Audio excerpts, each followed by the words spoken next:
Lux presents Hollywood.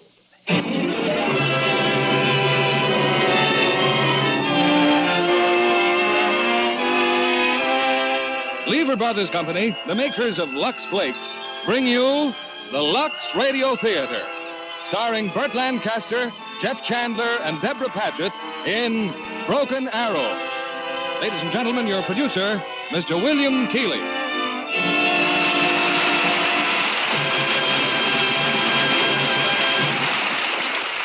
Greetings from Hollywood, ladies and gentlemen.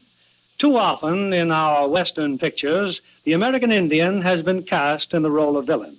For, according to the Western movie code, the white man is always the hero. However, in tonight's play, Broken Arrow, we have two heroes. One, an American Indian, famous leader of the ferocious Apache tribe. The other, an American frontiersman, whose understanding of his savage enemy brought peace and goodwill to the early West. As the stars of this current screen success from the 20th Century Fox Studios, we have Burt Lancaster, who was kind enough to step in and play the role when James Stewart suddenly became ill. Co-starring is Jeff Chandler, who, by the way, is a special favorite of ours, because when he was a supporting actor in this theater, we knew it was just a matter of time till Hollywood claimed him. And for romance, we have adorable little Deborah Paget, whom we first welcomed to this stage as a starlet. And as a starlet, Deborah told us how much she relied on Lux Flakes to maintain her personal wardrobe. Lux Flakes are always a favorite of stars and their studios because of the gentle, protective care they give. Now, Broken Arrow, starring Burt Lancaster as Tom Jeffords, Jeff Chandler as Cochise, and Deborah Paget as Saint-Cyr.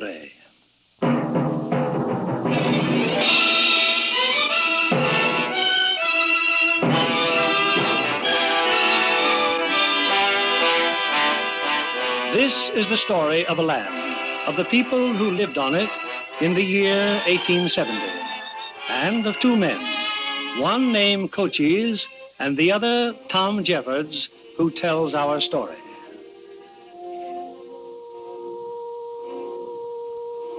Cochise was an Indian leader of the Chiricahua Apache tribe. What I have to tell happened just as you'll hear it. The only change will be that when the Apache speak, they will speak our language. Since getting out of the Union Army, I'd been prospecting in Arizona for gold. One day I got word from a new colonel who had arrived in Tucson and said he wanted to see me. I was passing through the mountain country when I saw some buzzards circling in the sky. Well, I figured it was a hurt deer, a rabbit maybe, or a snake. Only it wasn't a deer, not a rabbit either. His kind was more dangerous than a snake. He was an Apache. An Apache boy. For 10 years, we'd been on a savage war with this people. A bloody, no-give, no-take war. The boy was badly hurt. I gave him some water. He thanked me by lunging at me with his knife. Then he just stared at me, waiting for me to kill him. Now, don't move. If I wanted to kill your boy, I'd have done it before. Now, let me see just what's happened to you. He had 8 pieces of buckshot in his back. I stayed with him for 3 days. Then, on the 4th morning, I saddled my horse. You're going now? Well, I must go, but you stay. Too soon for you. In the wickiup, my mother is crying. My father looks for me. I am their only one now. No brothers or sisters? White men kill my brothers and my sister at Big Creek. My mother is crying, he'd said. It never struck me that an Apache woman would cry over a son like any other woman. Apaches are wild animals, we all said. Before you go, tell me, do you pray to killer of enemies? Why, no. Apaches pray for all white men to die. But now I pray to keep you safe. Here, you take this, my necklace. Well, thanks, boy. Thank you. It is very big against headache and disease. Now it is yours. You wear it and... Suddenly an arrow slammed into a tree trunk, then another, and another. I dove for the rocks. Put away your gun. The arrows are only to warn you. This white man is my friend. He is my friend.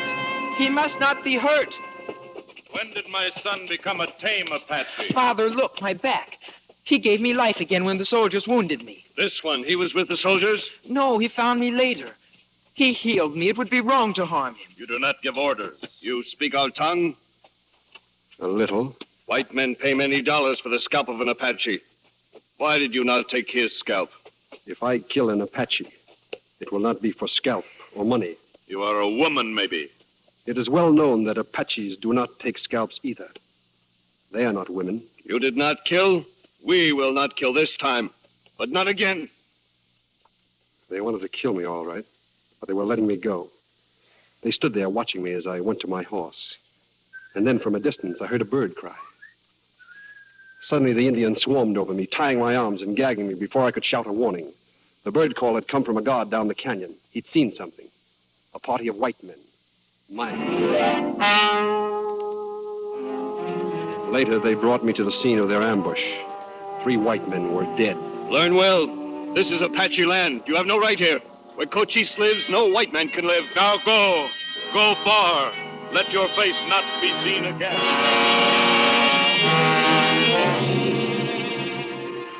I reached Tucson the next morning.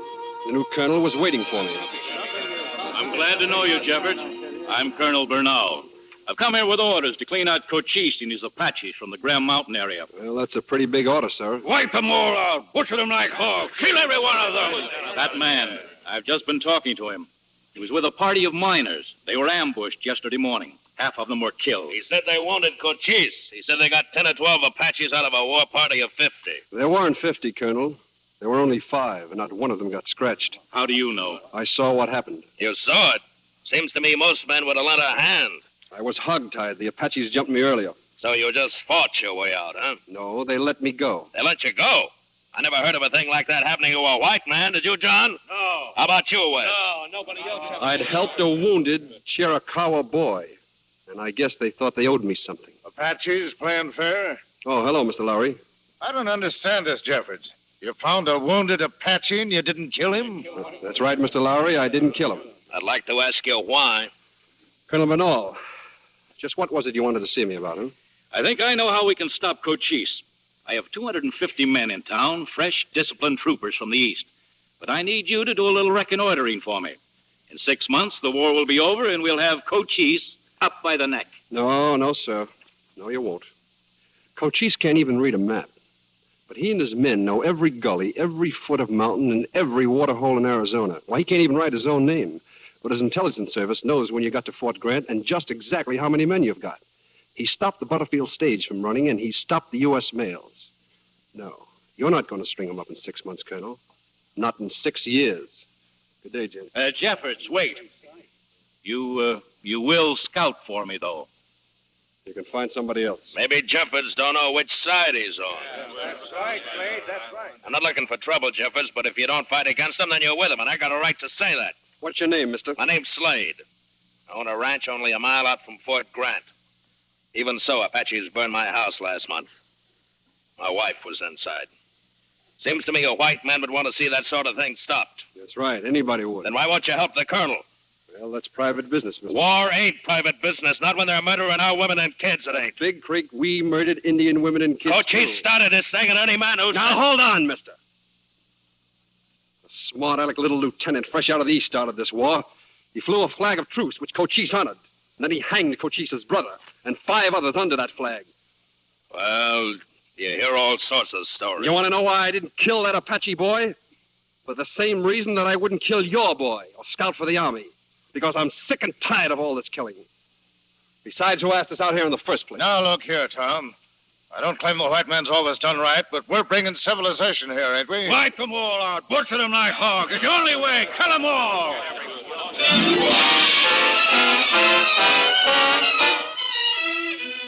Well, I had one good friend in town, Milt Duffield. Milt ran the mail depot. I wanted to see Milt, and I wanted to see a man who worked for him. An Indian named Juan, one of the few tame ones in the territory. Well, you turned the colonel down, Tom. Well, it's up to you, I guess. Yes, Milt, I guess it is. Meantime, no eastern mails come in or gone out of here for 7 weeks now. I know. But maybe there's a way to get it through. A new route? No, same old route. Juan, Juan, I got some work for you. Not much work here anymore. Well, if you want to earn some money, I'd like to hire you for, say a moon, maybe. I want you to teach me to speak Apache good. I want you to learn me about Apache spirits, about Apache ways. No white man has to learn these things. Why you? I want to speak to Cochise. You crazy? I tell you, Milt, I'm sick and tired of having people like Slade and Lowry asking me which side I'm on. I'll be willing to take a chance up in Cochise's territory to look for gold. All right? Now I'll take a chance on something else. Cochise will not speak with white man. Well, we'll send up smoke signals. He will not come to see you. No. I want to go to see him. To his stronghold? That's right. No white man's seen Cochise in 10 years and lived to tell it. Don't try it, Tom. Juan, will you teach me? I want to speak to Cochise about letting the mail go through. Maybe even about peace. I will teach you. Thanks. But for this, I will not take gold. It will end bad. Cochise will kill you.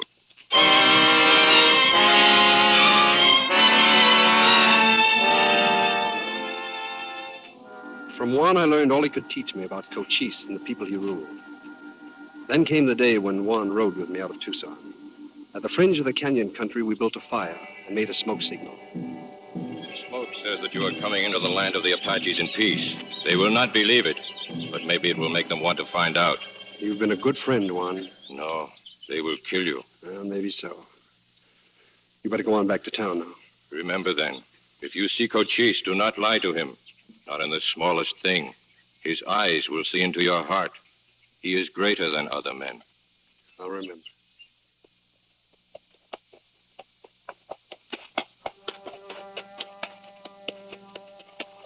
So I started into the canyons. I never felt so lonely or so dog-scared in my life. There wasn't a sign of an Apache. But I knew that the smoke signal had been seen, and not a movement I made went unwatched. For 3 days, I climbed higher into the mountains. Every sound, the rolling of a stone, the call of a bird, or the coyotes at night. Maybe this would be the last sound I'd hear. I kept my hands visible, away from my weapons. I tried to look at ease.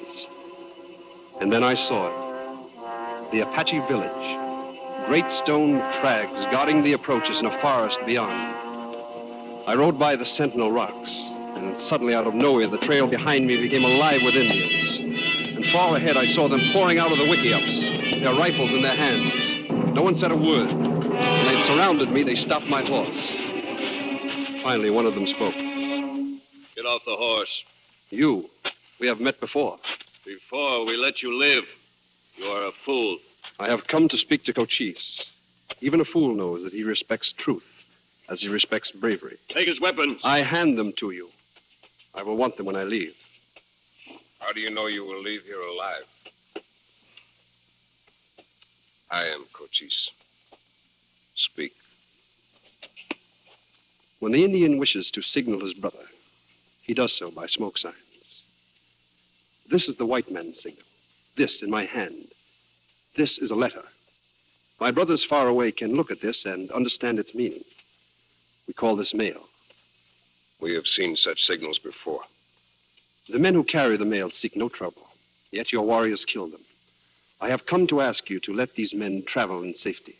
This mail carries war signals against us. No, this is used for other talk. War signals are sent by the military. You have carried such messages against us? When I was a scout for the Army, yes. You have fought us? Yes. In the Battle of Apache Pass. Come with me. I could hear the click of their rifles as Cochise led me through the angry files of his people. He said nothing until he entered his wickiup and sat down. I am the leader of my people. We fight for our land against Americans who try to take it from us. You give me no reason why I should not kill American mail riders. We kill you, too. Mail riders do your people no harm. There were Apaches who did your people no harm. They were hanged. One was my brother. My people have done yours great wrong. I say this to you as I have said it to them.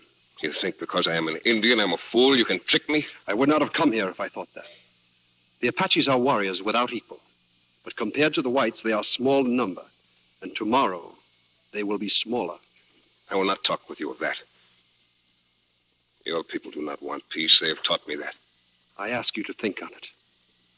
Why should not the white man act first?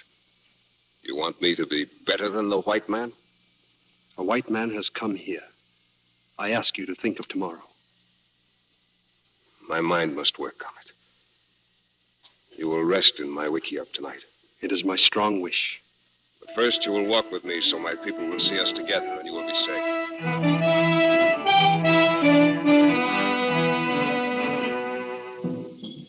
With the coming of darkness, some of the Indians started a chant, a song of some kind. And then around the fires, I could see the dancers approaching, warriors in full paint with masks and costumes, like nothing I had seen or heard about before. This is a spirit dance, the spirits of good and evil. I think that this must be the dance that comes before the sunrise ceremony for a young girl. Yes, you are very different from other whites. You learn to speak our tongue, try to understand our ways. Maybe someday you will kill me or I will kill you. But we will not spit on each other. That is how I feel. The girl we dance for is in the holiest time of her life. It is good luck to visit her now. Would you like to visit her? Yes. Come with me. Were you ever wounded? Wounded? Why, yes, in my arm. We will tell her.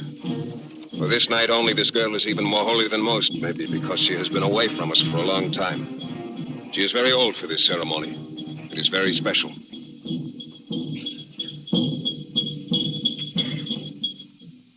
There was a faint light in the wickiup, the glow from the fires. She sat there alone, her eyes closed, young, beautiful. Before her, even Cochise was humble. White-painted lady, I have old wounds. I hold out my hands before you.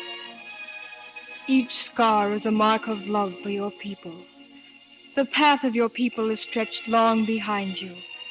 And you are the head. And you are the heart. And you are the blood. Killer of enemies is your father, and you are his son. You will be well. I have brought someone with me. Then he is welcome. He has an old arm wound. Give me your arm. Does it hurt you? Sometimes. It will never hurt again. Your life will be long. The good things will be yours. The sun will shine for you.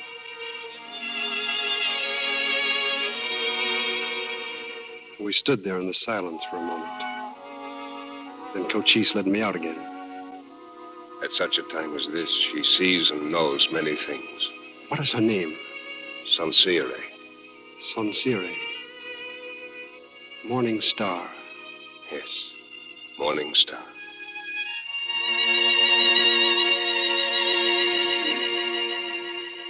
Cochise took me back to his wickiup.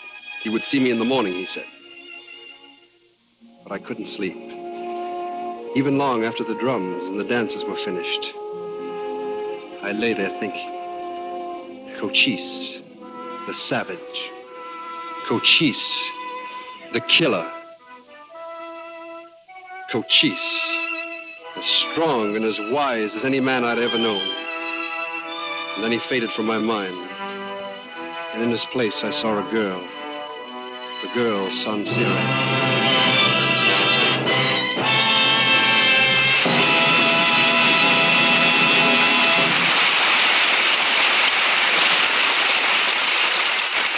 Before our stars return with Act Two of Broken Arrow, here's Libby Collins, our Hollywood reporter, with sensational news. Listen. Listen to what Hollywood is saying about it. Marvelous. Sensational. It's perfect. Nothing like it. Joan Caulfield says. I could hardly believe my eyes. Claudette Colbert says. It's simply wonderful. Alexis Smith says. It's better than ever. It's sensational. It's new Lux. Better than ever Lux. New Lux with color freshener. The most thrilling improvement since Lux was invented. New Lux with color freshener is a real beauty bath for fabrics. It gives new life to all colors every time they're luxed. Hollywood screen stars, women everywhere, are saying it's a washing miracle. Smart prints are brighter and gayer, look glowingly alive. Wait till you see what it does for white things. They stay frosty white, dazzling white, whiter than you'd ever dream possible. All colors sparkle with new life and beauty every time you wash them. No other way of washing makes all your nice things look so fresh, so bright, so truly new. And this wonderful new Lux is mild and safe as ever. Now, more than ever, New Lux with color freshener is the favorite wardrobe care of Hollywood screen stars. The Lux in your neighborhood store right now is New Lux with color freshener. Get a big box tomorrow. Give all your nice washables that nicest new Lux look. Here's our producer, Mr. Keeley. Act 2 of Broken Arrow, starring Burt Lancaster as Tom, Jeff Chandler as Cochise, and Deborah Paget as Sansire.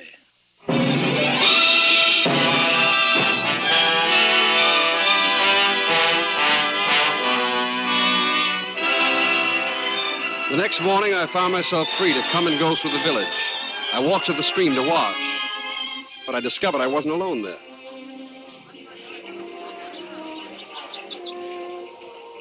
Full of curiosity, aren't you, Sansire? Well, what I'm doing, it's called shaving. It's all right. You can come closer. See? Shaving. I thought you were skinning yourself. No. How did you know I was there? Why, I saw you through this. We call this a mirror. Well, I see my face. Oh, what a thing it is. Mirror. Here, it is yours. Mine? You can look at yourself every day. You can see how beautiful you are. No, wait a minute. Please, don't go away. I must. It is not fitting. But why? I am not married. Well, aren't you allowed to talk to Apache men? Only at ceremonies or in the dancing. But I was told that Apache boys and girls, why, they often pick those they want to marry. How can they do that if they don't get acquainted? Oh, they get acquainted.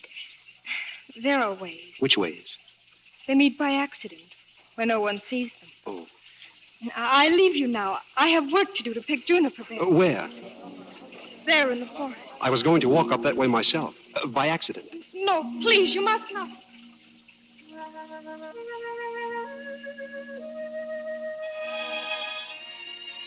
You told me not to follow you, but I had to. I don't know when I may see you again. When do you leave? Cochise said he would talk to me soon. Will you come back? I hope so. I want to. It's important to me. Why? May I speak truly, from my heart? It will be all right.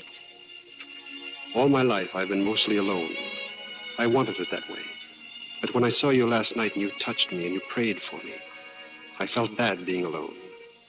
I knew that I needed to see you before I left, so that I could find out if it was the same as it was then. Is it the same? Yes. Now when I go away, I will be lonely for someone, for the first time in my life. I think maybe I, too, will be. You will be what? Cochise has seen her. She ran off. I waited for Cochise. But whatever he was thinking, he made no mention of Sansire. I have decided about the mail. You have kept your word. If I let the mail riders go in safety, but no one else, there will be little loss. It will show the whites what power the Apache has. The idea makes me laugh a little. It is a good step. The seed is small, but maybe the tree will grow big. I will be happy to tell my people. It would be wise if you leave now. Your horse is saddled. You will reach Tucson without harm.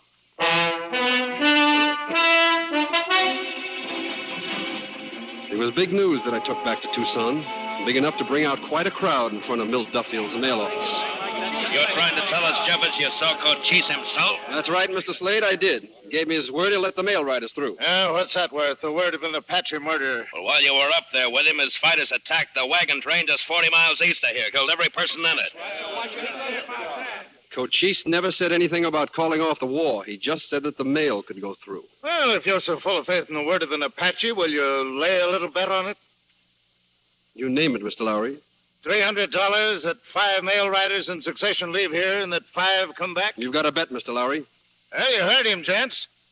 Mail routes guaranteed safe for Tom Jeffords and his pal Cochise. Now, who writes first? Not me. What's the matter, no volunteers? Looks like you'll have to go yourself, Jeffords. All right, Slade, I will. Oh, no, you won't. That won't prove a thing. I'll go. That'll prove something. You better think it over, Milt. Milt's your friend, Jeffords. You gonna let him go out there and be butchered? When can you leave, Milt? I'll leave right now. Thanks.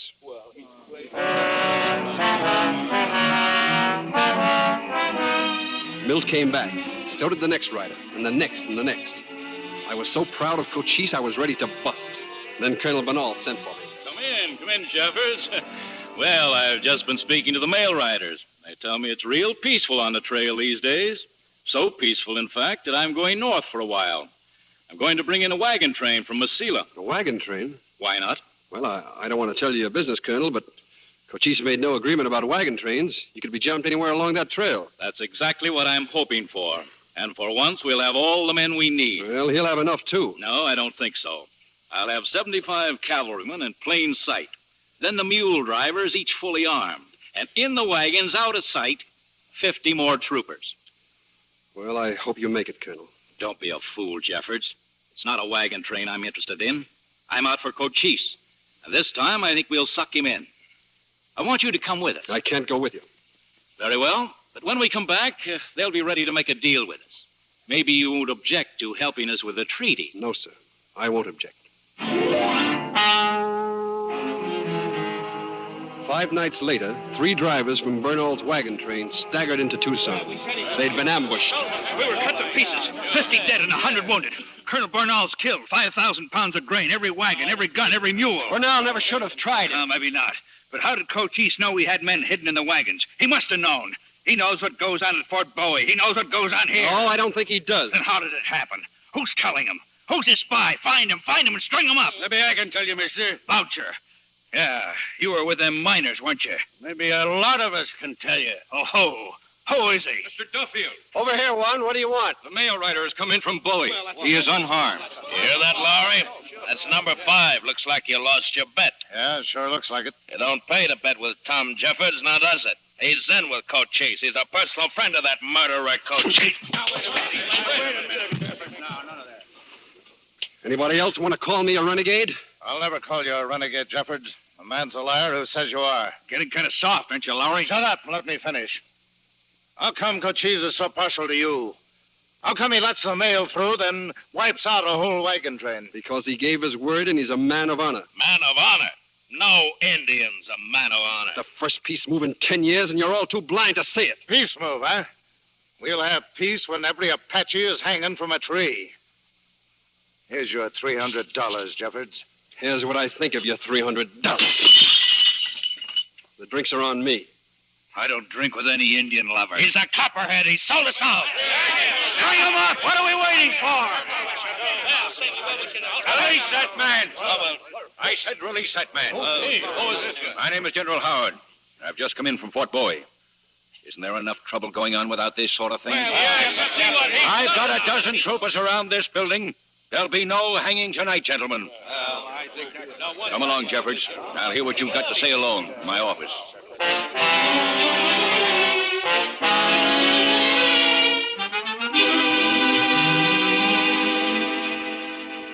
Then when the mail rider got through tonight, why, they were all sure I'd sold them out. Well, that's the story. I don't think I'm not grateful to you, General, but Jeffords, I want you to take me to see Cochise. Why do you want to see him? If I can, to make a treaty of peace. Who sent you here? The President of the United States, with full power to make a fair treaty. Yeah, to be changed later. Any treaty I make will stand. I warn you, General. I'm not going to sell Cochise down the river. Now, what's your idea of a fair peace? Suppose you tell me. All right, I will tell you. Equality. The Apaches are a free people. They have a right to stay free on their own land, with no soldiers on it. What else? Well, you can talk the rest over with Cochise. Then you'll take me to see him? You'll go alone, without troops. Is that the best way? That's the only way. Then I'll go alone.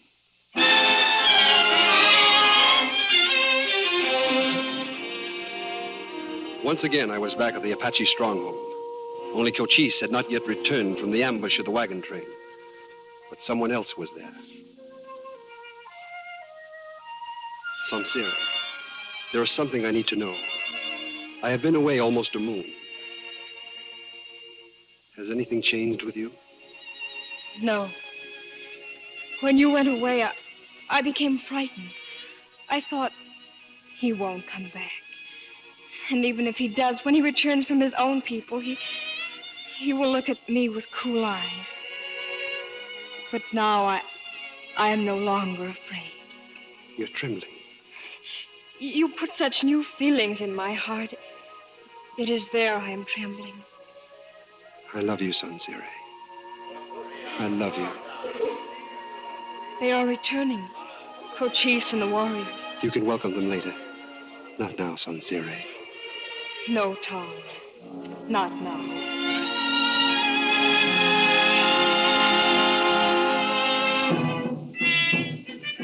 This is the warriors' return.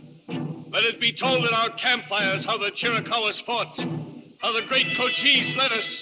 A great wagon train destroyed, their wagons and horses taken.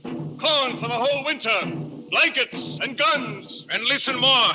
In battle, there are losses. Some of our men have gone to live with their fathers. They were brave. They died honorably. Now, for the last time, listen to their names. They will be angry if their names are ever mentioned again. Ponce, Victorio, Fiancene and his son Machoke.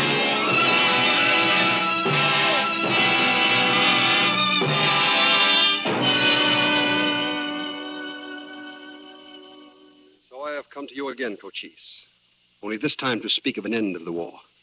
This man you call General Howard. If I make a peace with him, a bigger general will throw it away. No, he speaks for the chief of all Americans. There is no one greater. How do I know they will keep a peace? How do they know you will keep it? My word is my life. I do not break it. I know that, but they do not. You trust me, Cochise. There are Americans that I trust, but there are Indians that I would not trust. Me too. I would talk now of other things. Ah, it is good. Then listen. All evening, my friend, your eyes have gone to the maiden Sansire. I'm glad you speak of her. I want her for my wife. I will do all the things expected of a husband here. So? And where will you live? Here? There will always be Apaches who have suffered from white men and will hate you for it. Tucson, maybe? Will there not always be white men who will hate your wife because of the color of her skin? You'll go far away then, in new places. But your eyes will never see anything. Always they will turn toward home. And Sansire. They will look at her as at a strange animal. I ask you to think on it. I have thought of nothing else for a moon. Sansire is young. She does not know. Besides, I have listened to her mother. She will refuse you. I'll take her away from here. She'll go with me, too. She will not refuse. I make a joke. Always the girl's mother is a good joke. Then I can marry her? Bring 3 horses and saddles to her parents. I'll bring them back from Tucson with me. No, you will let me give them for you. Oh, no. They're almost yours anyway. They came from your people. I want to do this for you, my friend. And the marriage, now? Not now. First, you go back to Tucson. Look into the heart of this general. Do not bring him back unless you are sure of him. Tomorrow, I will send out runners. Apaches from all tribes will come here. To talk of peace is a big thing. I cannot decide it alone. That is not expected. And remember, I make no promises.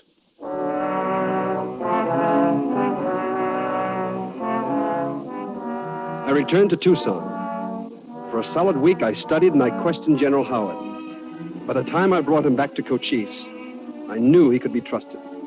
I prayed that a decent peace would come from the meeting of these 2 men. I wanted it for my country. I wanted it for Cochise and his people. And I wanted it because I loved a girl.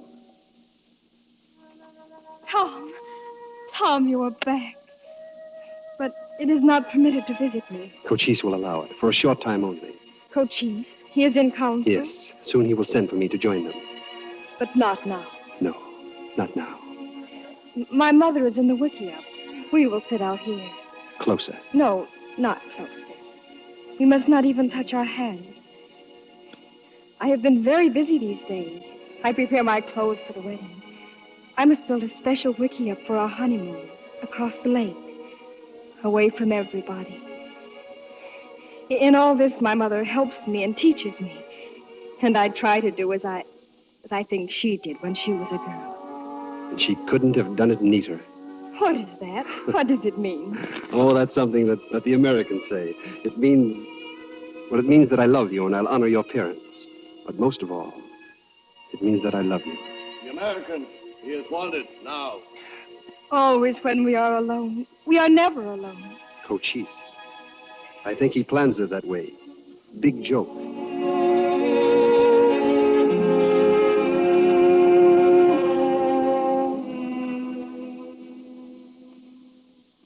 The Indian leaders had been in council together.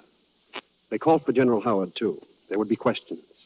And upon our answers could rest the fate of all the Southwest Territory. And you understand, Cochise, about the signing of these maps. I will place my name upon yours. You will place your mark upon mine.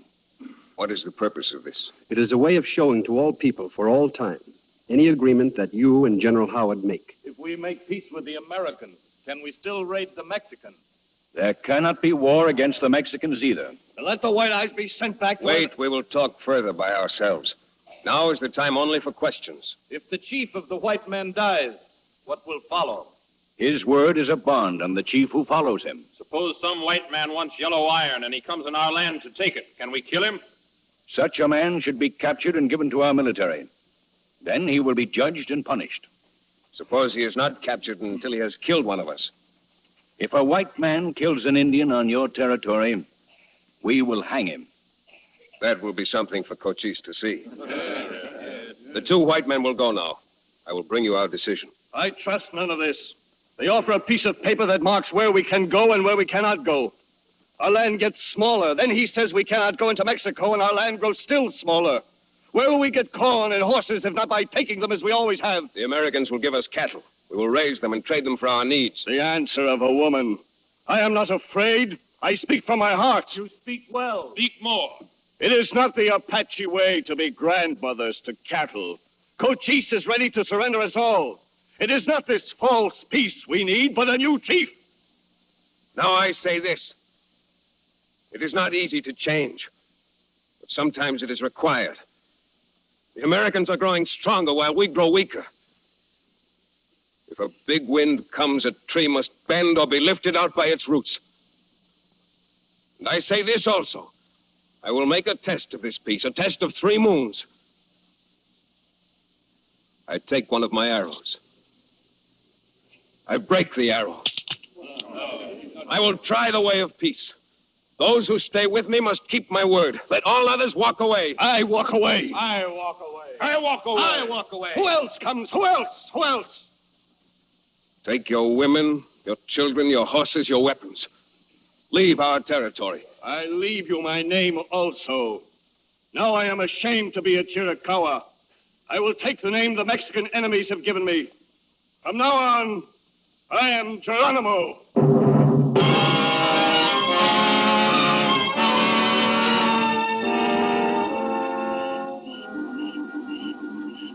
I'm worried, General. They're taking a long time. Too long. Meanwhile, I find this food delicious. What meat is it? Pony. Your Honor, sir. Pony? What kind of meat is that? A pony is a small horse, General. Oh. A small horse. The council is ended. We will try this peace. But there must be a time for testing. 3 moons. Why is it needed? The white man has not shown in the past that he will keep a peace. A 3-month armistice. Well, maybe it's a good idea. I have placed a stone before my wickiup. For every day without war, there will be another stone. When 3 moons have passed, the pile will be high. Then we will place a white flag upon it, and there will be peace. My heart is glad, Cochise. I am not yet glad. To talk of peace is not hard. To live it is very hard. I will wait 3 moons to be glad.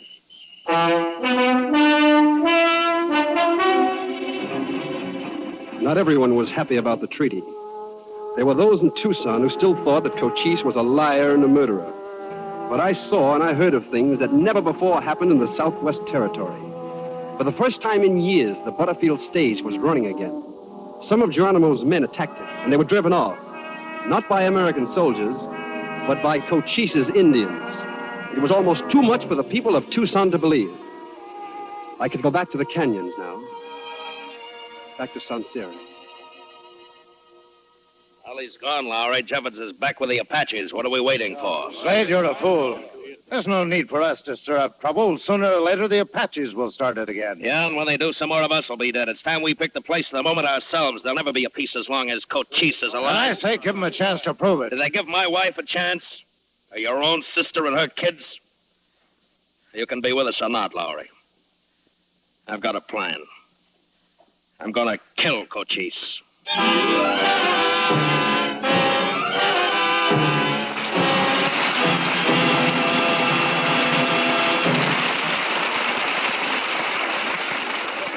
Tonight, I have chosen two guests to share the spotlight. My first is Hollywood-born Kathleen Hughes, who won a contract at 20th Century Fox without the knowledge or help of her uncle, F.U. Herbert, the famous writer. Our second is a glamorous new star, but more of that later. Kathleen, I understand that your first screen role was on location. That's right, Mr. Keeley, in Nevada.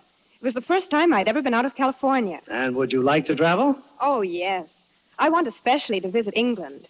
Maybe if I were a star, I might even be presented to the King and Queen, as Irene Dunn was when she made the Mudlark there. Well, we'll all have a chance to see her superb characterization of Queen Victoria soon. The big charity premiere on January 30th at the Chinese Theater will be Hollywood's most spectacular in years. I wouldn't miss the Mudlark for the world. And tonight, I have news of another premiere. New Lux with Color Freshener. A better-than-ever Lux that is winning new fame in leading Hollywood studios and in the homes of Hollywood's most glamorous screen personalities. It's really terrific. You know, when I was on location in Reno, the first thing I did was to buy a box of the new Lux. I used it for my lingerie again and again, and the colors stayed so bright and so fresh, I thought I was dreaming. It's the most sensational improvement in Lux ever made. All colors look brighter, gayer, more sparkling than ever before. Smart prints come alive, look sharper, clearer. And whites, never have you seen white things look so dazzling every time you wash them. Yes, I'd call it a real beauty bath for colors. Hollywood's most glamorous screen stars agree with you, Kathleen.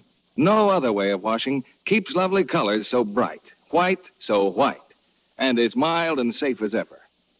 Ladies, why don't you try new Lux with Color Freshener for your pastel slips and nighties, your white blouses, your gay printed dresses. See them glow with new beauty every time you wash them. If you're already a Lux fan, you'll discover new Lux with Color Freshener is more wonderful than ever. Get a big box tomorrow. Give all your washables that nice as new Lux look. Thank you for coming tonight, Kathleen Hughes. We pause now for station identification. This is CBS, the Columbia Broadcasting System.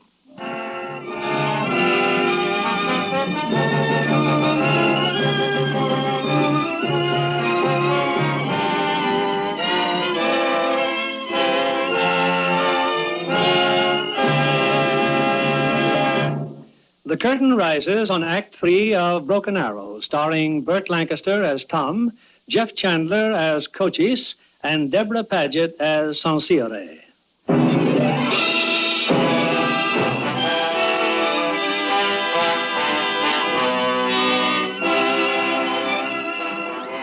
The day had come for my marriage to Sansire.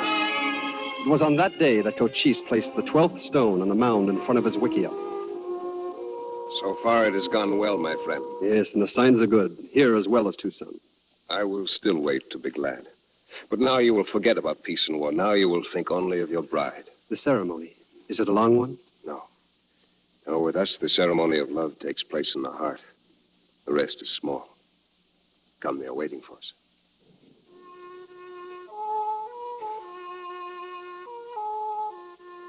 Let the woman who's to marry come here. I am here. Let the man who's to marry take his place beside her. The woman's left hand, the man's right hand. With my knife, I bring a drop of blood from each. And with this cord, I bind your hands together. Now you will kneel down upon the earth. Now your blood mixes. Now for you there is no storm, for one is sheltered to the other. Now for you there is no cold, for one is warmth to the other. Now there is no loneliness. Now forever there is no loneliness. Go now.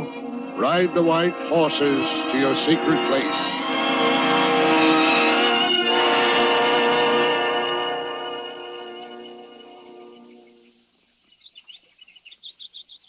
Look at you. The sun is high and still you sleep. No, not asleep. Just quiet because I'm so happy. I'm afraid if I open my mouth, my happiness will rush out into a funny noise like, Yahoo!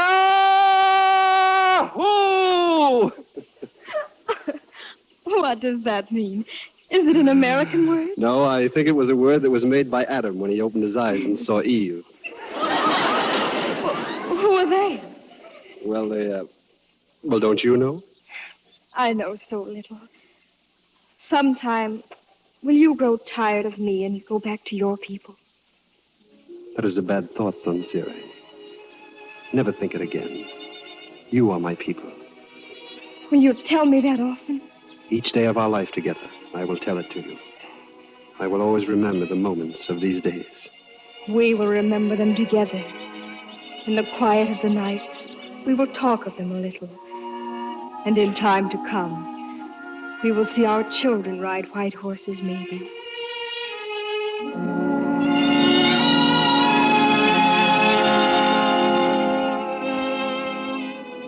When we returned to the village, I saw that the pile of stones had grown higher still. There is still peace in the land, tall one. But your men, so many of them seem to have disappeared. I have sent them out. From now on, we will protect all whites leaving Tucson and Fort Bowie. Also, we guard Apache Pass. If this peace does not hold, let it be the whites who break it. No, where is your woman? In the wickiup, I think You will get her. Then we will walk into the canyons. I think I will teach you how to use the bow and arrow. Well, what's so hard about shooting a bow and arrow? Nothing, my friend. I think even you can learn. Look, Cochise, he misses again. What sort of man did I marry? Never mind, girl. By the time he is a grown man, he will know how. Now, you just take it easy. Where's another one of these arrows? This is ridiculous. I bring a stranger. Who's that? One of my men. What stranger? Bring him here. I find him in the canyon. He carries this gun. Why, that's Ben Slade's boy. I know this boy, Cochise. Then you will talk to him. It's all right, Bub. Come on up. Your name's Slade, isn't it? That's right, Mr. Jefford. I've sure been praying you'd be around here. Well, now, nobody's going to hurt you. What happened? You lose your way? Well, no, sir, not exactly. You're the one who said these Apaches wanted peace. I don't call it peaceful when they go right on stealing. Well, what got stolen? 2 young colts of mine. Beauties. Swiped by Apaches the night before last.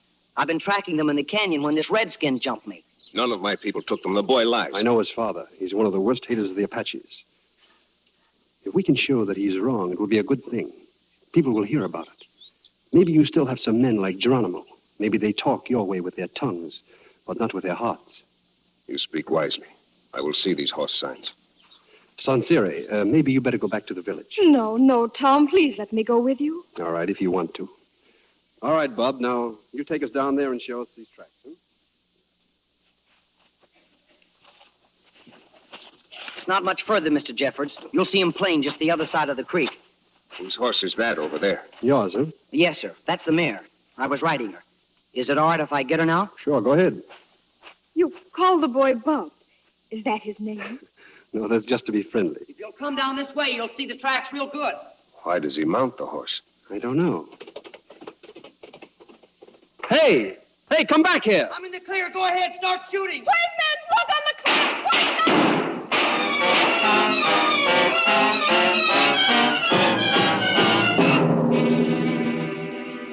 I don't know how long it lasted. One of their first shots had hit me. When I came to, I was alone. And then I saw something lying on the rocks below me. I got to my feet. The haze disappeared. Sansire. No. Oh, God in heaven. No.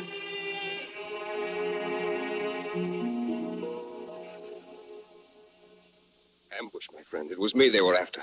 You are hurt bad? She's dead, Cochise. Sansiri is dead. They fired and ran. One I killed with an arrow. One was wounded by my men. He still lives. Give me a knife and bring him to me. It will not be done. Bring him to me! No, it will not be done. Some things a man cannot bear. Do you see her? She's dead. And this peace is a lie. And I don't want peace. It is not a lie. I will not let you make it a lie.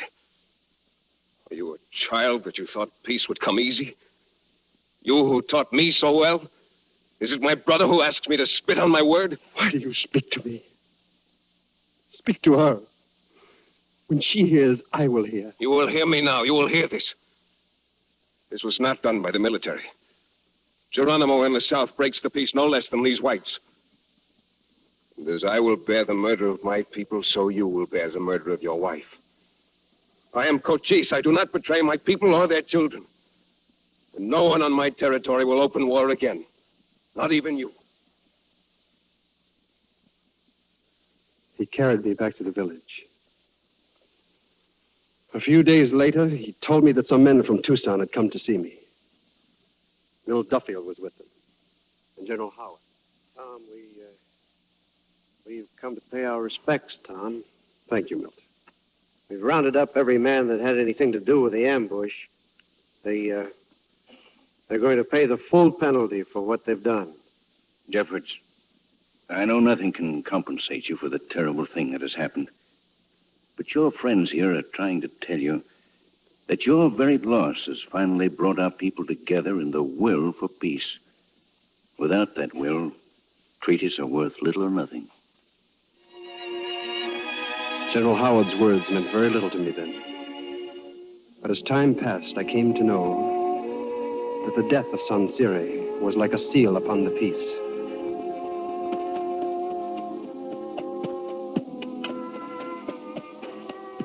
And from that day on, wherever I went, in the cities, among the Apaches, in the mountains,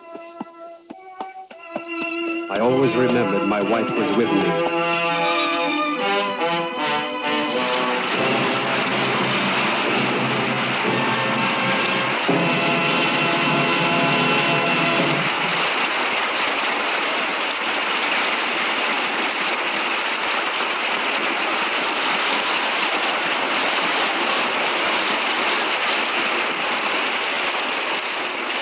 Now, here's Libby Collins, our Hollywood reporter, with the Lux movie news of the week. I'm practically bursting with news tonight, John. First, my movie news. It's Payment on Demand, RKO's timely story of modern marriage. Superbly acted by Betty Davis as the brilliantly ambitious wife and Barry Sullivan as the husband who is bored with his business success. With two such stars, no wonder it's outstanding. Well, it's a challenging domestic drama. Barry Sullivan wants to be a quiet, small-town lawyer. But Betty craves wealth and position, and by her relentless scheming makes him a wealthy but unhappy executive of a big steel company. For a role like that, Betty must wear gorgeous clothes. Uh-huh, she does. And here's where my second big news comes in. News about a washing miracle. New Lux with color freshener. This New Lux was used to care for all the fine washables of the entire cast. You should hear the wardrobe women rave. In the picture, Betty wears some ravishing blouses with her beautifully tailored suits. A navy and white dot, a cream-colored crepe, and a white lawn. Every time they were luxed, they looked as sparkling and fresh as new. Camera perfect. Michael Wolff, famous RKO designer, could hardly believe his eyes. It's the most thrilling improvement ever made in Lux Flakes. Imagine that, ladies. Colors actually renew their brightness every time you wash them. Brighter than you ever dreamed possible. Prints come alive as never before. Look so gay and exciting, they're positively breathtaking. And white stay cloud white. Whiter than any other way of washing can make them. Your gayest prints, your most delicate colors, your frostiest whites sparkle with new beauty every time you wash them. Lux has been the favorite of screen stars, smart women everywhere, for years. Now, New Lux is even more wonderful than ever. For blouses, washable dresses, lingerie, all your nice things. And safe and mild as always. Notice Betty's blouses when you see Payment on Demand. They were luxed again and again. Look as nice as brand new. When you try this New Lux, you're in for a thrill. You'll agree with screen stars, Hollywood dress designers, and heads of wardrobe departments. New Lux is the most wonderful clothes care you've ever discovered. Get a big box of Lux Flakes tomorrow. It's in your store now. Give all your pretty washables that nice as new Lux look. Now, here's Mr. Keeley with our stars. And here they are, Burt Lancaster, Jeff Chandler, and Deborah Paget, for a special curtain call. Burt, we want to doubly thank you for stepping in at the crucial moment when Jimmy Stewart was taken ill. You were wonderful, Burt. I was glad to...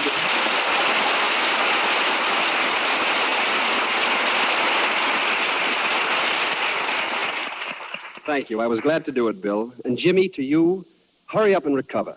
You did such a great job of Tom Jeffords in the picture that I hated to follow you. You can have the part back now, but I'm going to keep your Lux Flakes. That's okay, Bert, but confidentially, we're going to send Jimmy a double supply. We understand that he may become the papa of twins.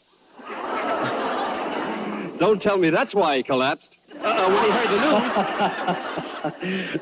No, Bert, just the case of that old virus X. Jeff, we want to congratulate you on your new and successful picture career. But we do miss you here. I hope you'll come back and visit us often.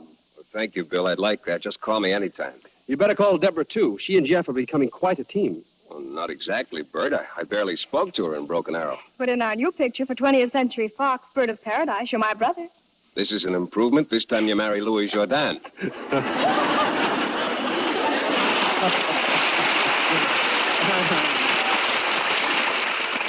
Well, Jeff, there's no reason why we handsome fellows shouldn't always win the girl.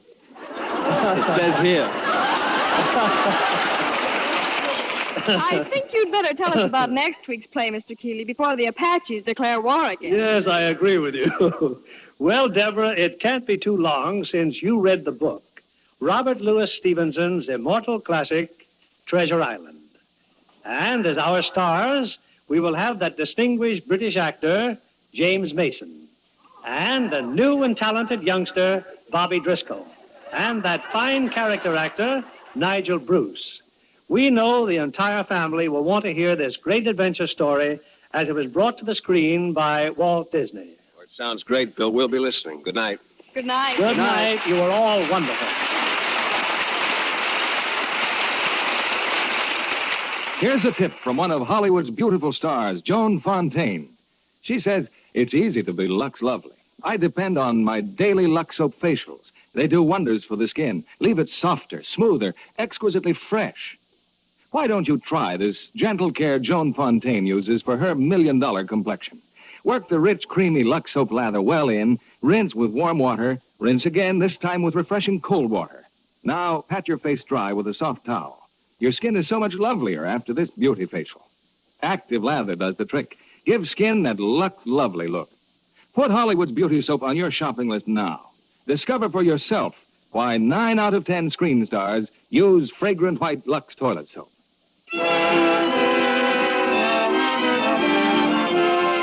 Lever Brothers Company, the makers of Lux Flakes, join me in inviting you to be with us again next Monday evening when the Lux Radio Theater presents James Mason, Bobby Driscoll, and Nigel Bruce in Treasure Island.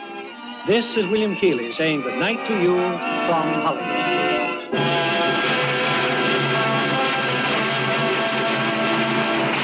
Deborah Paget can soon be seen in 14 Hours, a 20th Century Fox production, also starring Paul Douglas.